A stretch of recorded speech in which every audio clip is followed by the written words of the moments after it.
Olá, eu sou o Luiz Lana, coordenador de Educação e Inovação da Qualifica e serei seu guia nesta viagem rumo ao futuro da liderança.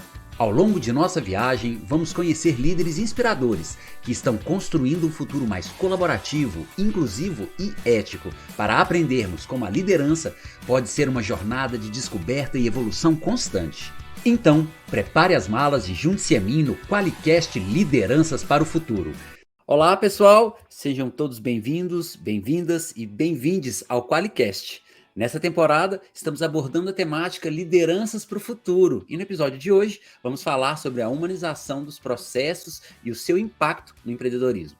Para nos ajudar a entender esse assunto, temos uma convidada muito especial, a Maria Flávia Bastos, que é especialista em processos e empreendedorismo. A Maria Flávia, gente, antes de eu ler rapidamente o currículo dela aqui, conheço ela há muitos anos, acho que para uns 10 talvez, ou até mais, trabalhamos juntos em outras instituições, mas a gente já vai falar um pouco mais sobre isso. Pessoal, a Maria Flávia é professora, escritora e palestrante, focada em temas ligados à humanização de processos, empreendedorismo, atendimento e vendas. Ela é mestre em gestão social, educação e desenvolvimento local e doutora em administração com foco em negócios sociais pela PUC Minas. Autora dos livros Ainda Não Temos Respostas, reflexões sobre uma economia baseada no afeto e também Quando Me Reinventei, lições de pessoas e empresas e também Educação e Empreendedorismo Social, um encontro que transforma cidadãos. E tem essa aqui também que eu já ia me esquecendo. Não Manual de Empreendedorismo, que é um nome fantástico, a gente pode conversar sobre ele daqui a pouco. Olha só, gente, e acima de tudo não, e também Maria Flávia foi finalista do prêmio Ethos Valor Econômico em 2010, o que é uma coisa sensacional. Pessoal, a humanização de processos é um tema que está se tornando cada vez mais importante no mundo dos negócios, especialmente em um cenário em que a tecnologia está se tornando cada vez mais presente em nossas vidas. Olha as inteligências artificiais aí, para não me deixar mentir. O desafio é manter o equilíbrio entre a eficiência das empresas e a empatia com os clientes e, claro, colaboradores. E essa é uma preocupação cada vez maior dos líderes empresariais que desejam construir organizações que sejam relevantes e sustentáveis a longo prazo. Galera, olha só, durante esse episódio, nós vamos explorar o que é a humanização de processos, como ela pode ajudar as empresas a serem mais competitivas e atraentes para os clientes, quais são os principais desafios que as empresas enfrentam ao tentar humanizar seus processos, além de tentar, claro, dar dicas práticas para as empresas que desejam começar a humanizar os seus processos. Então vamos lá. Se você quer saber como a humanização de processos pode ser uma estratégia eficaz para o futuro, vem conosco. Maria Flávia, bom dia, boa tarde, boa noite. Seja bem-vinda.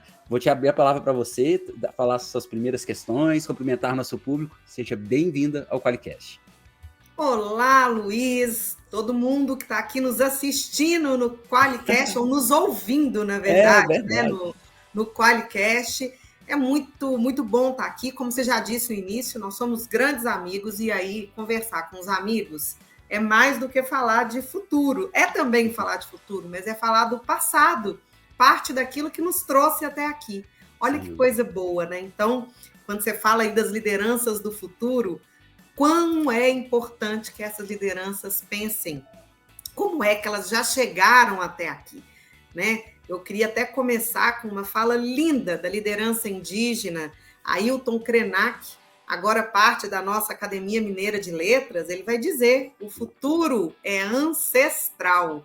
Então a gente começa a partir das nossas histórias, a gente começa a partir das pessoas que vieram antes da gente, que lutaram, que tentaram e que buscaram soluções para que a gente, a partir de agora, comece a desenvolver um futuro mais sustentável. Sensacional. Maria Flávia, como sempre, rainha demais. Pessoal, vamos começar então. A gente está indo direto para o nosso primeiro bloco, onde nós vamos conversar sobre, vamos dar uma introdução à humanização de processos e empreendedorismo. Maria Flávia, eu coloco sempre nos Qualicasts, nas entrevistas que eu faço, umas perguntas norteadoras. É claro que a conversa, ela passa por esquinas, ela é fluida como um rio, né? Então a gente vai navegando por isso aí. Mas não bastante, a gente tem umas perguntinhas orientadoras, mas você se sinta à vontade para viajar e flanar para onde quiser. Bom, De toda forma, queria começar perguntando para você o que é de fato, assim, para a gente colocar um groundbreaking, assim, para a gente começar, né? O que é de fato a humanização de processos e qual sua importância para o empreendedorismo? Luiz, a gente vive num mundo. Bom, vamos começar lá atrás, né? A gente começa, de fato, a falar de empreendedorismo no mundo pós-revolução industrial. Tem histórias antes disso do empreendedorismo, do sujeito que arriscava, dos grandes navegadores, mas eu acho que toda discussão que a gente tem de empreendedorismo, ela nasce nos processos de industrialização, que já eram processos onde a gente tinha aí a ação humana dentro das empresas, mas onde a gente não tinha os processos ligados à humanização daqueles trabalhadores que nem se chamavam colaboradores. É quando a gente começa a ter, lá já no século XIX, a chegada da Organização Internacional do Trabalho, é que a gente começa a pensar em direitos e deveres de um trabalhador. E aí sim a gente vai começar a pensar mais nesses processos que humanizam a vida de seus trabalhadores dentro das organizações. O que significa humanizar o trabalho? Significa fazer com que as suas atividades não percam a sua essência humana, que você tenha condições que validem o seu trabalho por meio, por exemplo, do respeito ao seu horário, ao seu cansaço, à sua alimentação, a maneira como você convive com o trabalho, com a sociedade, com a sua família, com a maneira como você vai conviver e vai conectar os seus espaços humanos que não são só do trabalho. Muito tempo depois, agora eu estou tentando passar agora para o que a gente ainda... Por que a gente ainda está preocupado com humanização no trabalho?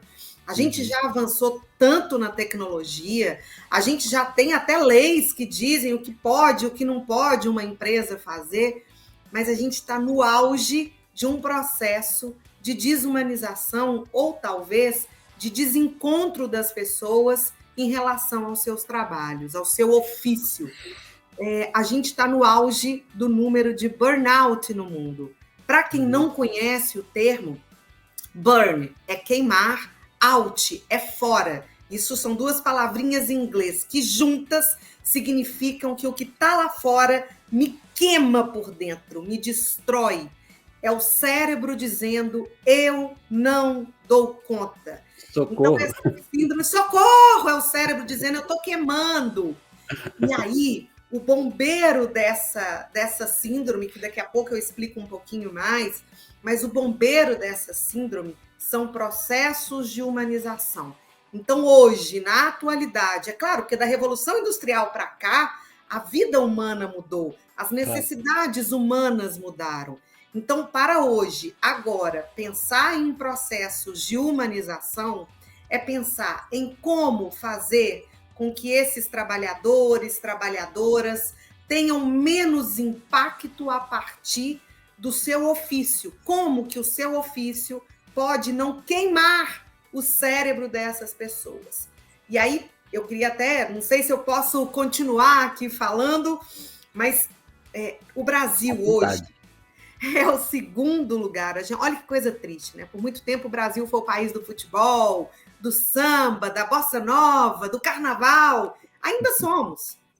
Mas a gente entrou para um rol de uma estatística muito triste. O Brasil é o segundo lugar em número de pessoas com burnout no mundo. Uau! Então, uau, né? Um número assustador. E aí, Luiz, só para você entender o que é o burnout. Ele caminha de mãos dadas em termos de sintomas com a depressão, com a síndrome do pânico, só que ela está conectada, por isso que é uma coisa que está vindo de fora, não é uma coisa que está dentro de você. Ela é causada pelo seu ambiente de trabalho. E vê que coisa louca. Não sofrem só de burnout as pessoas que não gostam de seus ofícios, porque isso aparentemente seria natural, mas não é.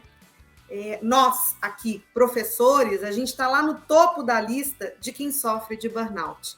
Então, tem muitos colegas, muitas colegas, gente que parte ali do nosso grupo de amigos e amigas, que ama a docência, ama o ofício desse processo de ensinar e aprender, mas de repente iniciou o semestre, o que a pessoa começa a sentir? Ela começa a ter taquicardia, ela começa a ter vômito, diarreia, enxaqueca, e aí vai ao médico.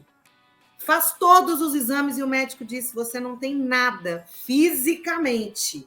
Aí tá, mas aí você vai tirar uma licença para melhorar um pouquinho. Tira a licença, fica bem. E aí dizem: semana que vem você volta. E tudo começa de novo. Sudorese, taquicardia, enfim. Uma infinidade de problemas físicos que são recados da sua cabeça para dizer: você não está bem.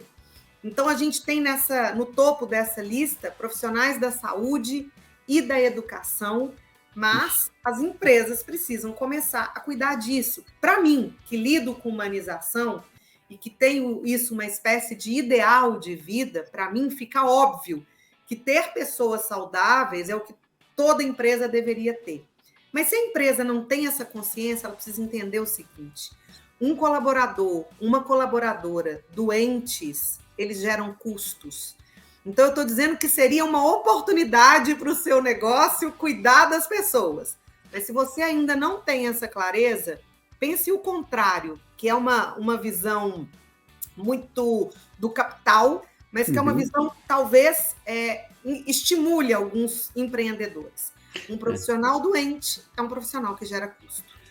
Amiga, poxa, muito obrigado por compartilhar conosco sua sabedoria, então sempre com uma fala tão afetiva, né? Enquanto você falava, e principalmente no final, me veio algumas coisas na cabeça, eu queria contextualizá-las para a gente passar para a segunda pergunta. O Karl Marx, tão desgastado por um discurso ignóbil que combate o pensamento dele, quando na verdade ele poderia ser útil para tantas pessoas, para pensar inclusive a lógica do trabalho, né?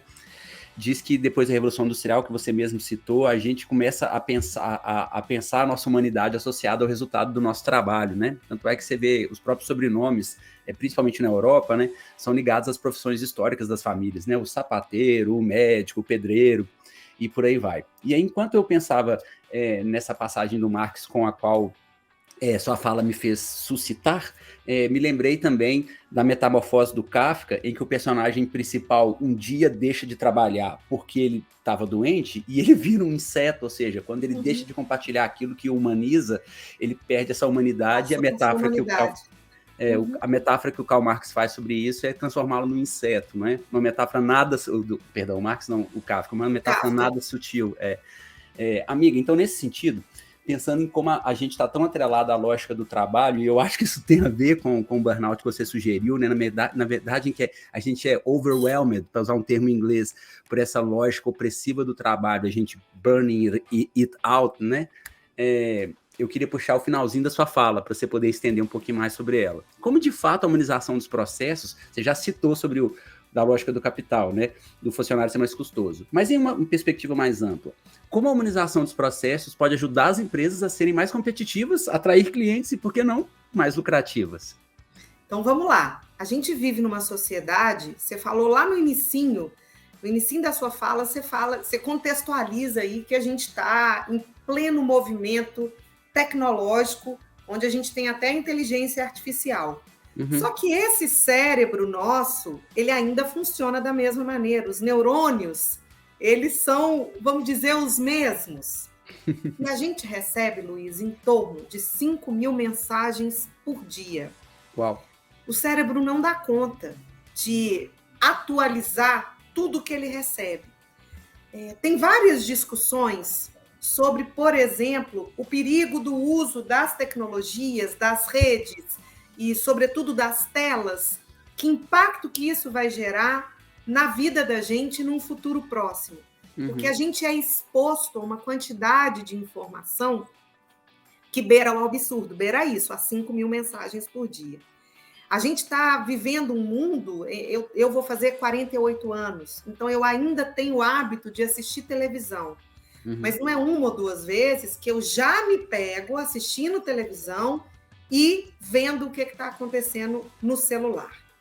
E aí, enquanto eu, estou vendo um filme, ao mesmo tempo que eu estou gostando do filme que eu estou vendo, eu estou respondendo a uma mensagem que acabou de chegar, por exemplo, do trabalho. Então, alguns fenômenos, eles contribuíram para que a gente adoecesse mais. E um deles, que a gente não pode deixar de fora de jeito nenhum, e que é recente, é o tempo de reclusão que passamos na pandemia. Foi a pandemia, antes da pandemia, a gente já estava começando alguns movimentos de trabalho remoto. A gente já estava começando a ter o home office, a gente já estava começando a ter a educação em modelo remoto, a gente já estava iniciando esse processo. Só que, de repente, ele foi acelerado e a gente não estava muito preparado para esse novo contexto, que causou um rebuliço emocional, físico. Olha, só para você ter ideia, um dos mercados que mais se movimentou durante a pandemia foram mercados como o da computação, gente que teve que comprar computador, câmera, microfone, ring lights, até o povo da movelaria, os empreendedores que vendiam mesas, cadeiras, decoração para que a gente tivesse mini estúdios dentro da casa da gente. Todos nós passamos por essa revolução. Só que o que teve de impacto para a nossa mente e para aquilo que a gente está adoecendo agora? E aí eu vou te responder como que as empresas podem iniciar esse processo de entendimento do que está acontecendo. Bom, quando a gente estava antes da pandemia, no modelo presencial tradicional, vamos imaginar que eu e você, colaboradores de uma universidade, vamos pensar que a gente está dentro de uma universidade como educadores que somos. A gente ia dar aula de manhã, depois a gente talvez fosse fazer uma reunião à tarde, voltássemos para dar aula à noite. Muito bem. Vamos dizer que um trabalhador tradicional de uma indústria ou de uma empresa média, ele faria 3, 4 reuniões ao dia. Uma com seu gestor, uma com seu cliente, talvez um almoço com o fornecedor. Ele se reunia, por causa do deslocamento, 3, 4 vezes ao dia. Muito bem. Com a pandemia e o total isolamento, a gente passou a achar que tinha mais tempo. E a gente tem a ilusão de estar ali com o celular conectado, de que você não está trabalhando. E por que eu disse que as pessoas não estavam preparadas para isso? No início dessa reclusão total, e ninguém podia sair de casa, isso virou uma ordem, ninguém sai de casa. O que começou a acontecer? Eu, sua gestora, dizia, liga lá para o Lana. E aí o colega, né, no WhatsApp dizia, mas são 7h30 da manhã, a gente só começa às 8. Tá, mas ele está em casa. E aí, eu tô nem ligando para a possibilidade de você estar no chuveiro, tomando café, ouvindo uma notícia, lendo um pedaço do livro que você deixou para hoje. Você poderia estar vivendo processos humanos de conexão. Imagina isso, Luiz. Vamos pegar aí o lado das mulheres que acabam sofrendo muito nessas condições. Claro. Elas começaram a trabalhar 8 horas semanais a mais do que os homens. Porque aí muitas mulheres têm filhos para cuidar, a comida, que ainda é uma responsabilidade de muitas mulheres no nosso país, né? A refeição da família. E isso foi sobrecarregando esses profissionais e essas profissionais. Né? Eu estou pegando aí o lado das mulheres só para a gente entender. E aí Perfeito. Os relatos que eu ouvi nesse processo pandêmico foi de pessoas que, ao invés de fazerem 3, 4 reuniões ao dia, chegaram a fazer 9 reuniões ao dia. E aí eu volto a dizer, como a gente está em casa, era um momento que você estava começando com esse processo do home office. Então, você estava em casa, muitas vezes de pijama, ou descalço, ou de chinelinho, e não tendo a sensação de que você estava trabalhando, mas estava, o cérebro da gente começou a ficar exausto. Os neurônios que moram aqui no nosso lóbulo frontal, na testa, são os neurônios responsáveis pelo nosso equilíbrio, pelo nosso discernimento. É aquele neurônio que respeita, vamos dizer, a nossa ética do conviver, que diz para mim, não, eu não posso gritar com Lana, Eu preciso ter respeito porque a gente trabalha juntos. Eu não posso, ainda que eu não esteja satisfeito, eu não posso falar com ele de maneira grosseira. Esse é o meu equilíbrio. Lá atrás, aqui perto da minha nuca, moram os nossos neurônios mais primitivos. Eles é que me deixam gritar, que às vezes até me salvam de um cachorro que está correndo atrás de mim. Mas eles são mais primitivos. Uhum. O que aconteceu com a nossa vida e o nosso cérebro com esse excesso de informação e de trabalho? Esses neurônios frontais, dizem alguns estudos, tão exaustos, que estão deixando os neurônios lá de trás trabalharem mais. Então, empresas precisam entender, primeiro, quem trabalha para eles, quem são essas pessoas e que dificuldades elas têm. A gente hoje vai ter empresas que cuidam desse home office de uma maneira muito mais responsável do que a gente teve no início da pandemia, porque exatamente por conta da pandemia é que muitos trabalhadores e trabalhadoras apresentaram os primeiros sintomas, não só do burnout, mas de exaustão mesmo. Claro. Teve gente relatando assim, minha cabeça pifou, eu esqueci o meu nome, eu esqueci o que eu estava fazendo, sabe essas coisas? As pessoas começaram a sofrer muito, por exemplo, com acidentes domésticos. Olha só. Né? Assim, eu vi uma brincadeira, eu vi um memezinho em pleno Halloween, né? Essa festa que agora virou brasileira também, mas em pleno Halloween alguém disse, a minha fantasia de terror vai ser um call de alinhamento. Porque é isso, a gente estava tendo 8 calls. É um call de alinhamento, vamos fazer um call de alinhamento, vamos fazer um Zoom. Quer dizer, aquilo já virou uma coisa desesperadora. Eu não quero mais fazer alinhamento, eu não quero mais fazer briefing, eu não quero mais conversar, eu preciso de paz. Uhum. Então era isso, muitos de nós ainda está conectado de 7 da manhã às 22 horas. Conectado. Absolutamente conectado, vendo a televisão, vendo o jornal. Então, assim, o que as empresas precisam fazer? Elas precisam primeiro mapear quem trabalha para elas, qual é a rotina dessas pessoas, como elas vivem dentro e fora das empresas, como elas exercem seus ofícios e de que maneira a empresa, de alguma forma, né, quais as maneiras as empresas estão contribuindo para esse processo de desumanização. Que é isso, que é forçar esse cérebro a dar conta daquilo que humanamente ele não dá. Não, Maria Flávia, excelente, excelente. Assim, eu acho que todos nós, inclusive eu, nos identificamos em alguma medida com o que você está trazendo para nós. Acho que todo mundo, sei lá, passou por isso de alguma forma, né?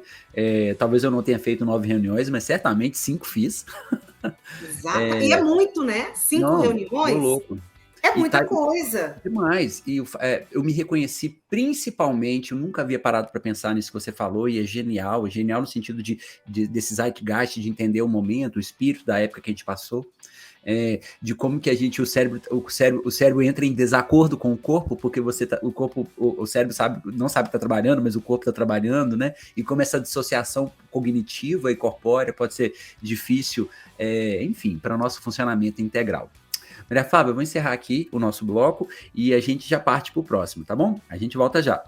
Olá, pessoal, sejam bem-vindos de volta. A gente está começando o segundo bloco do nosso QualiCast. A gente está na temporada de Lideranças para o Futuro e hoje a gente está conversando com a Maria Flávia Bastos. Pessoal, enquanto a gente estava no breakzinho aqui para dar uma respirada, a Maria Flávia me contou um pouco sobre a palestra que ela está bolando, está começando a palestra atual, que ela vai explicar para a gente se está bolando, se já está de fato aplicando aí nas empresas, nos lugares onde ela costuma trabalhar, e ela me disse que tem muito a ver com o tempo. Ela vai explicar melhor para a gente. Eu só pedi a palavra para começar, porque eu também li há pouco tempo o livro O Tempo Perdido, do Rafael Reis, que consegue ser uma obra atual e relevante para a temática da humanização, ao menos na forma como eu vejo, dos processos e lideranças para o futuro. Que é o que a gente está abordando aqui no nosso QualiCast. Só para lembrar a galera aqui, na obra, ou para quem já leu, para quem nunca leu, né? Na obra, o autor explora a importância de um trabalho com propósito e de processos mais humanizados para garantir a felicidade e a realização dos colaboradores, contribuindo assim para o sucesso das empresas. Claro que aqui eu estou fazendo uma adaptação ao nosso tema, né, pessoal? Além disso, pessoal, de forma metafórica, naturalmente, ao menos é assim que eu entendo, o autor destaca a importância de lideranças que sejam capazes de criar um ambiente de trabalho saudável e motivador para os seus funcionários. Dessa forma, como eu vejo, o autor nos ajuda a compreender a importância de valorizar as pessoas em um mundo cada vez mais tecnológico e competitivo. Maria Flávia, será que as nossas leituras esbarraram intelectualmente? Por favor. Esbarraram muito. Eu tenho trabalhado essa ideia do tempo, né? Assim, que tempo é esse que a gente está vivendo? Que a gente inaugurou uma corrida contra o tempo e que eu acho que devia ser a favor do tempo, né? Assim, tem uma frase que eu amo do Pepe Mujica, que ele fala: a gente precisa de tempo humano para ser gasto muito mais nos afetos e não gasto no consumo. Mas nós somos uma sociedade do consumo e talvez por isso a gente acredite que precisa trabalhar muito para consumir mais. E aí a gente fica nessa corrida contra o tempo sem ver o tempo passar, né? E a gente vai vivendo um tempo que não é real, né? Ele é quase que o tempo que me mostra ali, a hora que eu abro o celular, se ele diz que está nublado, eu acredito, né? É como se, metaforicamente, a gente deixou de abrir as janelas para saber se está quente ou se está frio. A gente simplesmente olha, né? Você decide se vai pôr casaco ou não porque você abriu a janela, mas porque você viu que a temperatura hoje é nublada. E aí você acredita naquilo e segue. Então, a sociedade é uma sociedade individualizada, é uma sociedade que corre muito. E eu estou aqui usando um relógio que eu tenho muito preconceito com ele. É um relógio que eu falo, é um relógio fofoqueiro. O inferno do relógio fala para mim: você não acha que está sentada há muito tempo? Ele dispara quando eu estou de estresse. E eu acho isso inadmissível, porque ele controla a minha vida. Eu brinco que hoje em dia a ansiedade começa nas crianças com o tal do mêsversário. Luiz, a gente fazia aniversário. Era uma vez por ano que a gente comemorava a vida. As mães fazem hoje o tal do mêsversário. Excelente para empreendedores e empreendedoras da área de festas, mas uma loucura, né? Você tinha um álbum do seu aniversário, de 1 ano, de 2 anos, de 10 anos, e agora as crianças têm o mêsversário. E essa ansiedade, ela dá continuidade numa outra peça que eu tenho pavor, que é o planner. Né? O que é o planner? Ali você não pode errar. Você colocou ali, é quase que... Eu falo que é a fala da cartomante, é indubitável. Você não pode mudar, não tem dúvida do seu amanhã. Né? Então, assim, vai acontecer, você colocou no planner, você tem que dar conta de tudo, de tomar suco verde, de fazer corrida de rua, e de ter a pele boa, e comer aveia. É uma vida chata, é uma vida sem erro. E eu acho que isso desumaniza a gente. Por isso que eu não gosto desse relógio. Eu gosto daquele relógio com defeito antigo, e aí, de repente, não toca o despertador, e você sai correndo, você fala: nossa, eu estou atrasada. Aí sai de cabelo molhado, porque não deu tempo de arrumar. E aí você chega no trabalho e alguém fala: Luiz, sua blusa está do avesso. E isso é suficiente para a gente rir. E rir é parte das nossas humanidades. Então, a gente deixou de achar graça na vida, a gente deixou de abrir as janelas e de ter poesia nos relógios com os defeitos, né? Os relógios que atrasavam. Então, eu acho que as empresas, de novo, elas vão precisar investir em processos que nos humanizem. É óbvio, uma empresa, para funcionar, ela não pode funcionar como um relógio com um defeito. Ela precisa ter organização, ela precisa ter planejamento. Isso é parte do processo organizacional. Mas nós, humanos, precisamos sair dali e ter esses refrescos. Ou lá dentro mesmo, algumas empresas já começaram a investir em processos que lembram para a gente que nós somos humanos. Qual que é o princípio fundamental de um ser humano? O que deixa a gente vivo todos os dias e que a gente esquece? Respirar. Bom, respirar. Eu não sei... para quem já teve ansiedade, eu sou uma pessoa que vivo dela e luto contra ela. A coisa mais triste na hora que você está com uma crise de ansiedade é que você acha que vai morrer de falta de ar, mesmo, né?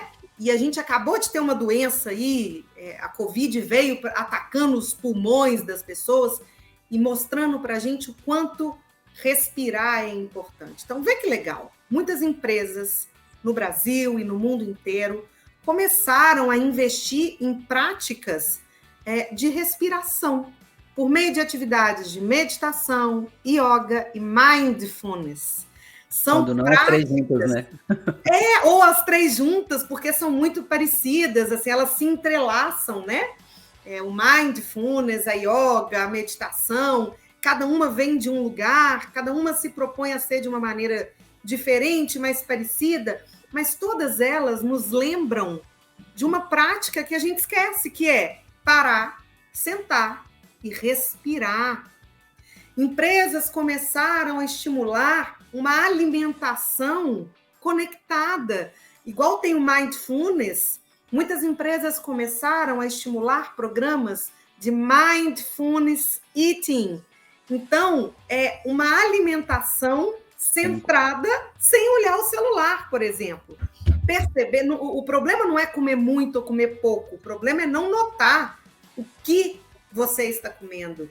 De que maneira que você se satisfez? Estava gostoso? Estava salgado? Era macio? Era duro? Era mole? Era gosmento? Quer dizer, são sensações que a boca vai te trazer e fala, aquele bolo não estava bom. Isso é uma percepção de alguém que almoçou. Ou, nossa, que delícia aquela salada. Então, você percebeu o que você estava comendo e no período da tarde, você olhar para o seu colega e dizer, que sobremesa hoje, hein? Até agora eu estou sentindo o sabor dela. Isso é a percepção do que você está comendo. Então, as empresas começaram a perceber que atitudes muito simples, como respirar e comer, que são atitudes humanas, precisam ser percebidas com atenção. E, por fim, muitas empresas, dentro desse processo aí de mindfulness eating, começaram a perceber a importância de trazer para dentro das empresas ou estimular programas de atenção à saúde mental. Okay. E aí, novamente, Luiz, eu vou pegar um gancho de novo na vida das mulheres. Eu acabo trabalhando como professora, tanto de sustentabilidade como de diversidade e inclusão. Eu tento chamar a atenção das empresas para questões que são humanas na vida de uma mulher. Então, alguns pontos aí de empresas que humanizaram a vida de uma mulher. Empresas que criaram salas que são muito pequenininhas. Imaginem 2 espaços. Uma sala que se chama sala de ordenha. As mulheres que acabam de ter filhos, elas precisam se ordenhar. Elas precisam tirar o leite. E tirar o leite não pode ser feito no banheiro da empresa por conta de biocontaminação. Então, o que é uma sala de ordenha? Vê como que isso te deixa mais humano. É uma salinha que tem geladeira, dependendo do tamanho da empresa, ela tem mais de uma geladeira. Ela tem boxes, como tem os banheiros, né? Um box para que você possa tirar a sua roupa, fazer a sua ordenha. A empresa geralmente oferece os frascos, os descartáveis ou os não descartáveis. E vê que legal, a empresa pode fazer uma parte social. Algumas empresas notam que a mãe, às vezes, tem tanto leite que dá para o filho dela e ainda sobra. A empresa, ao criar uma sala de ordenha, ela faz uma conexão com bancos de leite. Olha, tenho leite para você. Fantástico. Maravilhoso. E outra sala, que esse processo começa na Espanha, e agora tem chegado aqui, sobretudo em indústrias, que é entender assim, uma mulher, ela tem questões humanas, hormonais, como é o caso do leite para as mulheres que têm filhos, que é todo mês menstruar. As mulheres não podiam falar essa palavra, era um tabu. A mulher dizer, né? Para quem está nos escutando, gente, Luiz Lana foi meu coordenador. Ele era lá meu superior na universidade. E era como eu dissesse para você, Lana, a aula começa daqui a 1 hora, mas eu estou me sentindo mal, eu preciso de meia hora para melhorar. Imagine que você pudesse ter a alegria de me conduzir para uma sala que tivesse uma cadeira ou uma poltrona muito confortável, um remédio, uma bolsa de água quente, às vezes um aparelho de pressão, para que eu pudesse dizer, estou menstruada, minha pressão baixou, ou minha roupa sujou e eu preciso de ajuda para poder dar aula com um mínimo de dignidade. Okay. Então, é isso, são pequenas ações que lembram das nossas humanidades. Então, as pessoas precisam que as empresas entendam quem está lá dentro e que necessidades humanas essas pessoas têm. Esse é o líder do futuro. As lideranças para o futuro entenderão que homens, mulheres, jovens, idosos têm necessidades comuns, mas também têm necessidades diferentes que precisam ser atendidas. Que bom, a gente já consegue ter uma sociedade que pela primeira vez abre os olhos às pessoas trans. De que maneira ou que maneiras essas pessoas precisarão ser atendidas humanamente dentro dos espaços organizacionais. Então, é para isso que processos de humanização precisam primeiro conhecer quem está dentro dessa empresa. Perfeito. E de que recursos, para além dos tecnológicos, mas os recursos humanos, essas pessoas precisarão para trabalhar com dignidade. Uma coisa tão simples, mas tão necessária. Perfeito, Maria Flávia, perfeito. Olha, eu estou encantado, eu acho que todos os que estão nos escutando também estão, e quem não está, tá errado. Pessoal, a gente vai encerrar esse nosso segundo bloco e a gente já volta para o terceiro e último, onde a gente vai pegar um gancho no finalzinho da fala da Maria Flávia, que ela já começou a dar umas dicas para as empresas, e a gente vai explorar um pouco mais essa temática. A gente volta já. Olá, sejam bem-vindos de volta. A gente está começando o terceiro e último bloco do nosso Qualicast na temporada de empreendedorismo ou empreendedores do futuro, e a gente está aqui, como vocês sabem, com a Maria Flávia Bastos. Esse é o nosso último bloco. Tradicionalmente a gente dá algumas dicas, e é por aqui que a gente vai, aproveitando o finalzinho da fala do bloco passado da Maria Flávia. Maria Flávia, olha só, quais são, ou você poderia dar para a gente, dicas práticas? Você já no bloco passado começou a falar dos setores específicos para as mulheres, né? Mas eu queria que você explorasse um pouco mais esse assunto. Então, dicas práticas para as empresas que querem, de fato, começar a humanizar seus processos, seus ambientes de trabalho, e, por que não, seus colaboradores. Então, vamos lá. A primeira coisa que as empresas precisam entender é sobre a importância da escuta. Novamente, elas precisam saber quem trabalha para elas e quais as dificuldades, quais as habilidades essas pessoas têm. Porque é só traçando um perfil dessas pessoas que as empresas podem iniciar os seus processos de humanização. Perfeito. O que a gente precisa entender? Processos de humanização ainda podem ser vistos como estratégias de oportunidade para as empresas. Mas daqui a muito pouco tempo, Luiz, isso vai virar condicionante. Por que vai virar condicionante? Eu acho que todo mundo aí já deve ter ouvido as letrinhas que estão movimentando o mercado no mundo. ESG, né, que em inglês ESG, a sigla que vem dizer sobre Environment, Social and Governance. Só para entender, assim, eu vou explicar muito rapidamente o impacto que isso tem nos processos de humanização que as empresas vão fazer. Foi lá em 2004 que o Pacto Global da ONU, encabeçado por Kofi Annan, que foi o 7º secretário-geral da ONU, eles escreveram um documento que se chamava Who Cares Wins. Ou, se todo mundo ajudar, todo mundo ganha. Quem cuida, ganha. Se a gente cuidar do mundo, todo mundo vai ganhar com isso. E aí, o que é interessante quando esse documento é escrito lá em 2004? Ele é abraçado pelas 20 principais instituições financeiras do mundo. O dinheiro entrou na jogada.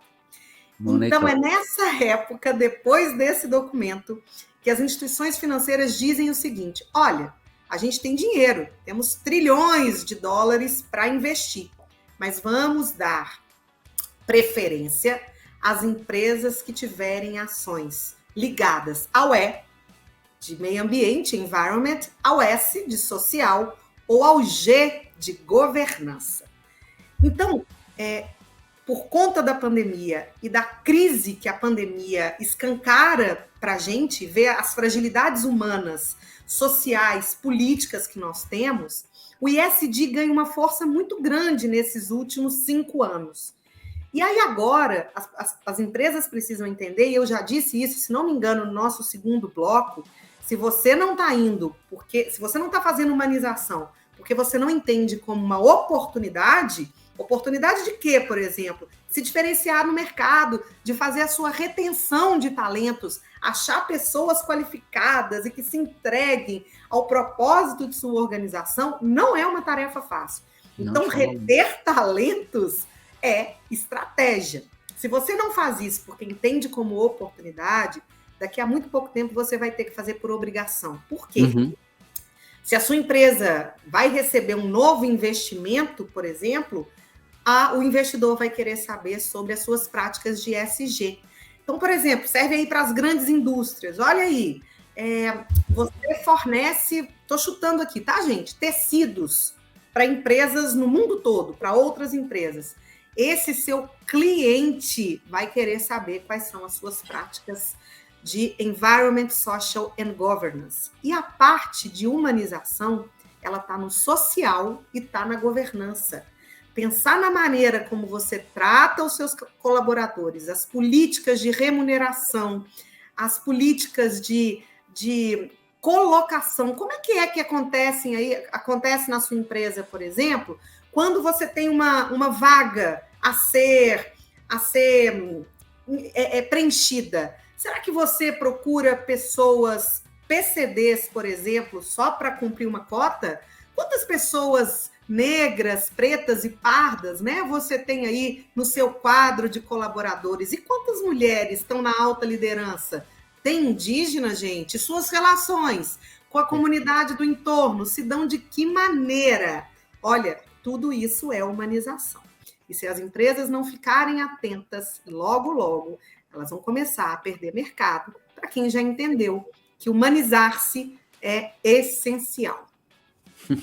Perfeito, minha amiga, perfeito. Olha só, eu queria agradecer do fundo do coração a sua participação. Como eu disse no final do segundo bloco, todo mundo está encantado, e se tem alguém que não está, tá errado. Sua fala ela é sempre humanizada, né, para aproveitar o nosso tema, e traz esses temas que por vezes podem parecer distantes do dia a dia de algumas pessoas, para mais próximo de nós. Então, com afeto, carinho e sabedoria, você compartilhou aqui conosco esse tema tão importante para os futuros empreendedores. Pessoal, e assim chegamos ao fim de mais um episódio do nosso Qualicast. Esperamos que vocês tenham gostado da discussão sobre humanização de processos e empreendedorismo, e que as informações e dicas compartilhadas tenham sido úteis para vocês, líderes e empresários do futuro.